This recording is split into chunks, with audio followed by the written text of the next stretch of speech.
Beneath the endless blue waves of the Pacific Ocean, where sunlight barely touched the seafloor, lived a majestic orca named Kai. He was the leader of a tight-knit pod known as the moon callers.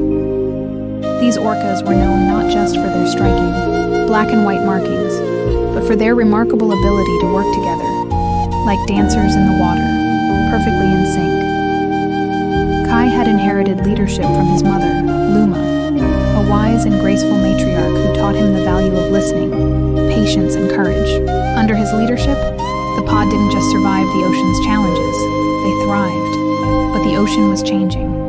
Currents were shifting, prey was becoming harder to find, and strange metallic sounds echoed through the deep, signs that the human world above was pressing in. The moon callers traveled vast distances, from icy Arctic waters to the warm kelp forests of the south. Kai led them with precision, always placing the youngest and oldest in the center of their formation, surrounded by the strongest hunters. His powerful tail propelled him forward like a black arrow in the blue. But it wasn't just strength that made him a great leader, it was his heart. Kai had a unique gift.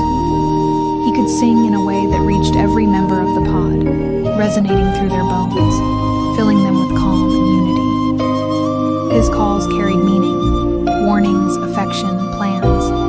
The pod communicated like a single living organism, and Kai was its beating heart. One morning, while the sun's golden fingers danced on the ocean's surface, Kai felt a strange vibration in the water. It wasn't natural. It hummed like something alive, but artificial. Curious, Kai dove deeper, followed by his most trusted allies, Raya, the swiftest swimmer, Juno, the guardian of the young, and Tico, the curious one with a love for adventure. They found it wedged between two seamounts, a human research drone, its propellers tangled in seaweed, flashing tiny lights as it struggled to rise.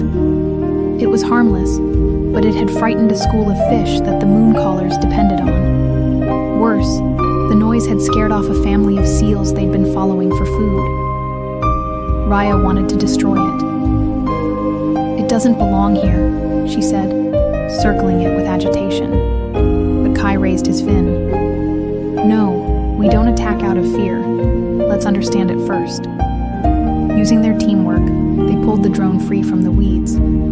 Juno guided it toward a current that would carry it back to the surface, while Tico examined its blinking lights with awe. Kai turned to his pod. "This is a message from above. The ocean is not as hidden as it once was.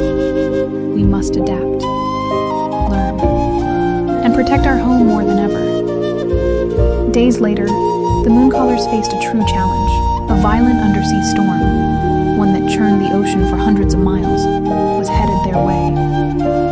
Schools of fish scattered, reefs were smashed, and creatures of all kinds fled to safety.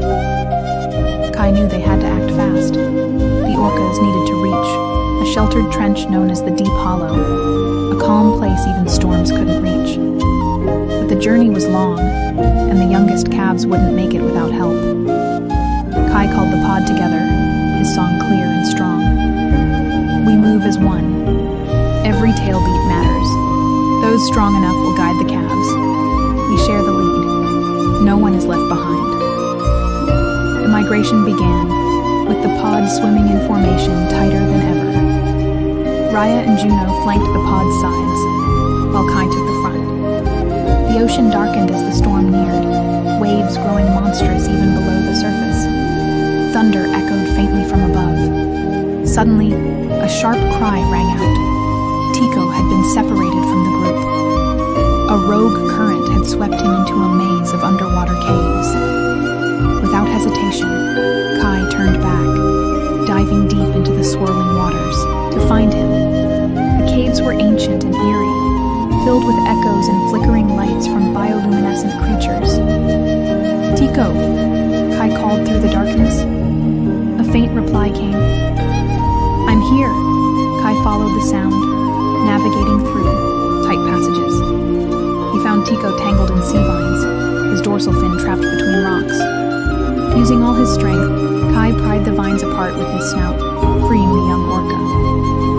As they emerged from the cave, Tico looked up at Kai with admiration. "You came back for me." "Always," Kai said. "We lead with heart, not just muscle." By the time they reached the deep hollow, the rest of the pod was there, safe and waiting. Juno nudged Kai with relief, and Raya let out a joyful whistle. The storm raged above, but in the depths, there was peace. The moon callers rested, their bodies glowing softly with bioluminescence from the jellyfish around them. They had survived, together. In the days that followed, Kai noticed a change. The pod had grown closer. They moved as if their minds were connected, their trust in each other stronger than ever. And though the ocean still held many secrets and dangers, the moon callers were ready. Kai led them back into open water, where the ocean stretched out like an endless canvas. He looked around at his pod, his family, and felt a deep pride.